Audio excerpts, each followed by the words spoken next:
Olumayowa, you studied the past. You looked at Nigeria since independence and studied certain social, economic, and political trends. Yeah. What did you find? What are problems, challenges, and the positives? What are the things that you discovered looking into the past to make your scenario planning of the future? Yeah, so for the book, trends were not the only things that I looked at. I also looked at weak signals. Weak signals are indicators of what is likely to disrupt the status quo that we are most likely not taking a look at. An example would be patents. If you take a look at patents, they are not out there. I mean, like, no one is really taking a look at who is filing what patents, you know. But you see a lot of people coming up with innovations every now and then that could potentially disrupt um, the status quo, disrupt an industry, and that kind of thing. So for Navigate, I did not only look at trends, I also looked at weak signals. However, if you talk about trends, you see that there are certain trends that have been around, for as long as we can remember. This is for as long as there's been Nigeria. Um, the ethnic tension, or what led to Biafra, the call for secession, has always been around, even though it climaxes or heightens every now and then, like we recently saw with Nnamdi Kanu and his followers calling for a secession from Nigeria. That has always been there. Insecurity has also been a problem. Power has been a problem for quite a long time. Healthcare, for example, has also been an issue. So if you take a good look at the trends, you see that even though sometimes things tend to get better, and on several indicators tend to get better, there is this flux. It's always in flux, and sometimes it heightens and it dips. Uh, but in Navigate, the goal was to look at all these trends and look at weak signals and basically analyze what scenarios could play out by the year 2030. What were these weak signals that you discovered that could mean danger for Nigeria's future? So one very important one would be, if you take a very good look at social media, you would find a lot of vitriol on social media, with the different ethnicities clashing. Now, so that's a reflection of what's going on in society. Say, for example, go to Facebook or go to Instagram, you'll see on very harmless posts how comments on very harmless posts sort of degenerate into ethnic confrontations, with people from different ethnic groups getting at each other in what is ideally a very harmless post that shouldn't be. And over the years, we've seen a lot of that become, with the rise of social media and accessibility of social media to almost everyone. We see that sort of situation begins as it's happening very, very often. And Nigerians are discomfort with themselves. I think Nigerians are discomfort with everything.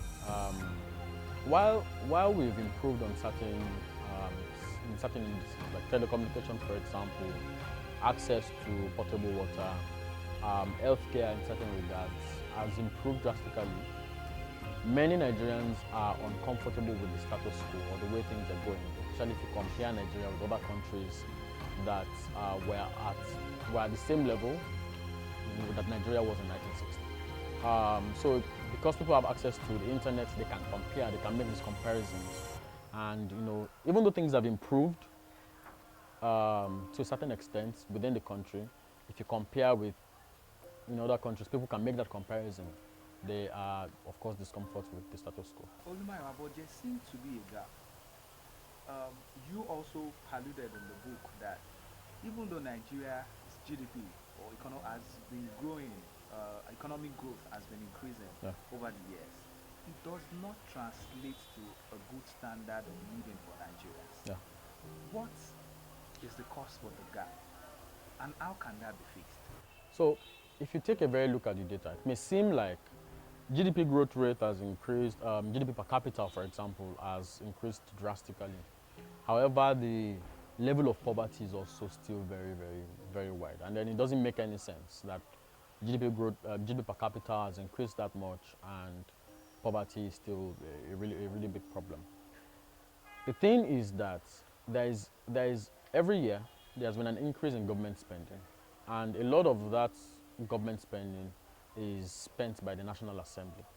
So the concentration of government expenditure mostly is within the confines or within the but it's spent by just a few people, most of them in the parliamentary houses, in the federal, in Senate and House of Representatives. Should the government cut down on spending?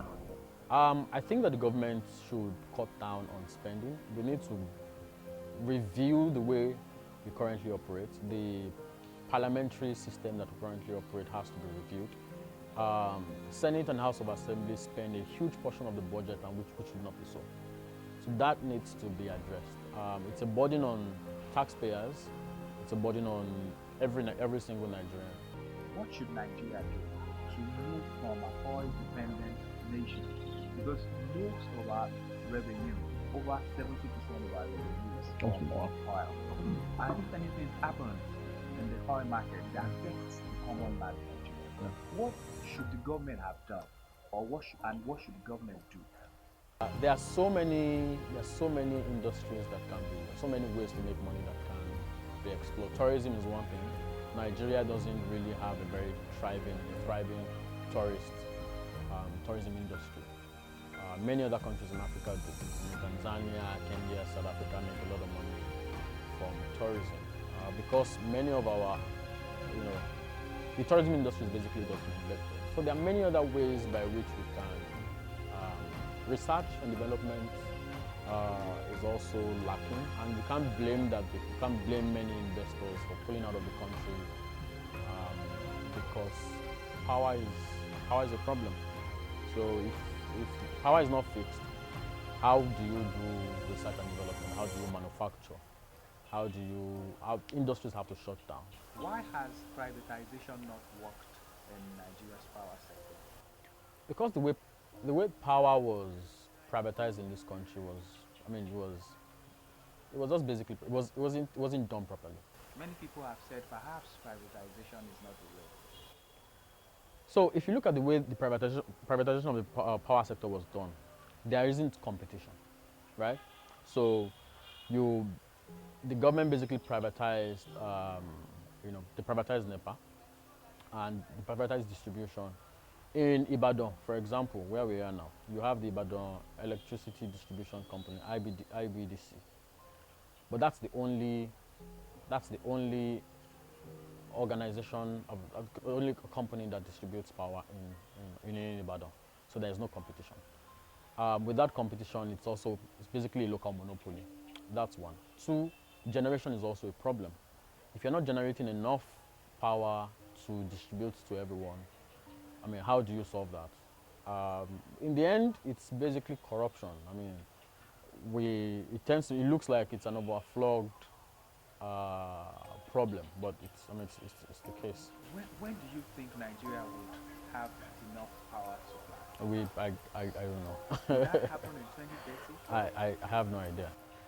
It will happen if the moment the government becomes very serious about power generation and all the loopholes are fixed. We've spent over a trillion naira over the last couple of years just trying to fix power. If power can be fixed, many manufacturing companies will come back to the country. Nigeria has a very huge population. Manufacturers, companies who produce consumer goods would ideally want to be here.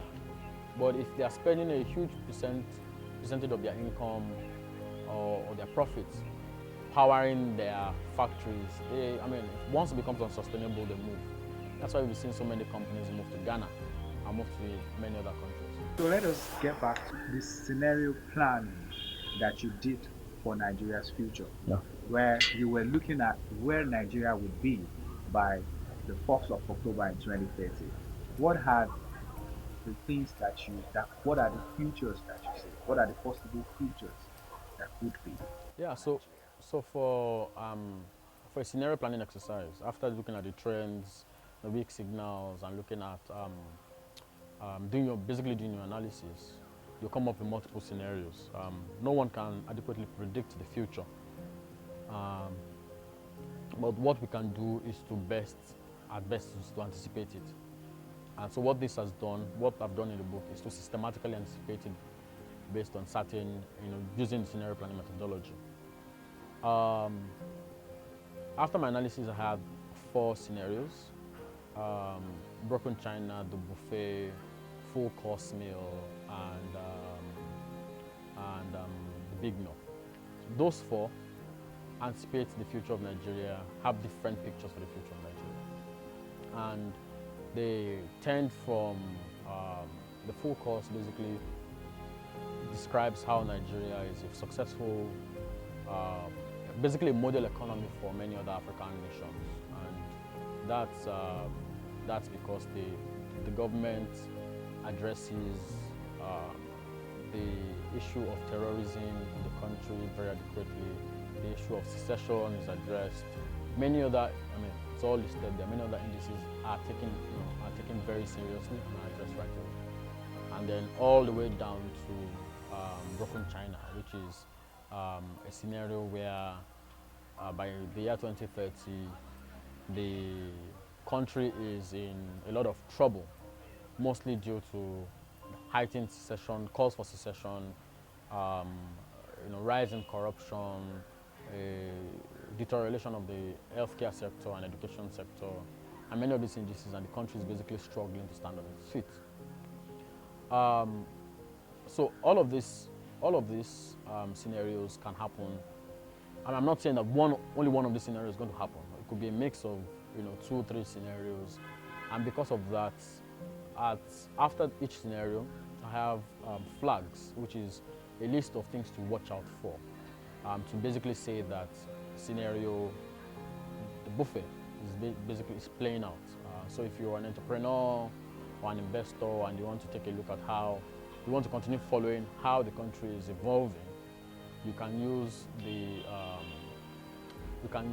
that tool basically to check what's currently happening. So if restructuring is going to happen, they are likely to start seeing signs happen before that. One of them is state policing, for example. So you start seeing a lot of calls for state policing. States begin to say, we want to have our own police, we want to have our independent police force. You start hearing, for example, you see that the Southwest now has what's called the Dawn Commission, which is basically safeguarding security. They recently had a security forum here in Ibadan for the Southwest states, and actually, if you take a very good look at how it was described, it was called Western Nigeria. Now, so you start seeing those sort of small signs where states like the states in the southwest of the Nigeria start calling themselves Western Nigeria, start calling for state policing. You begin to see, and if this begins to happen elsewhere, you begin to see that perhaps the issue these people are taking, the politicians and the government basically is taking the issue of the structuring a lot more seriously. So you basically mark that, right? And then you take a very good look. You basically scan your environment. And so when you start seeing a list of those things that are a list of indicators that are assigned to each scenario, you begin to tick them. You can then say that we are 60% into the buffet, and we are 40% into broken china, and we are 10% into the full course meal. That kind of thing. So that tool basically helps you. The flags basically help you to say this is where we are currently, and things will change, right? But then as things go, you begin to use the pencil to mark them, and then so this indicator is now active, and then you basically have a better picture of what scenario we are currently in. Who did you write this book for? Who should read it? So this book is for every Nigerian, or everyone interested in Nigeria. So you don't have to be Nigerian. Anyone who is vested in Nigeria, the parents who are interested in knowing if they want to keep their kids in this country or not, it's for them. It's for investors who want to know if they should keep their investment secured here or they want to divest. It's for them. It's for the politician who wants to take a look at where the country is going. so that they can make certain changes to sort things out. So it's for him. It's for the students who wants to get a better understanding of where Nigeria is going. It's basically for everyone who is vested in Nigeria, who Nigeria impacts in one way or the other. Would Nigeria be one indivisible nation by 2030? So that's for us to see, and that's for every single one of us to use the flags, the tools in the book, to anticipate where the country is going, and prepare for it. Like I said, no one knows exactly what's going to happen in the future, and scenario planning does not pretend that it says exactly what will happen in the future, but shows likely scenarios that will happen and helps you prepare for it. Thank you so much, Olumayowa Okediran, for writing such a brilliant book. Um, I hope that every Nigerian gets to read this book. This is um, an interesting read, Thank and you. we look forward to 2030 and beyond to see what the future holds for Nigeria. Thank Thank you you so very much, much, Larry. Olumayowa, for coming. Thank you very much, Larry.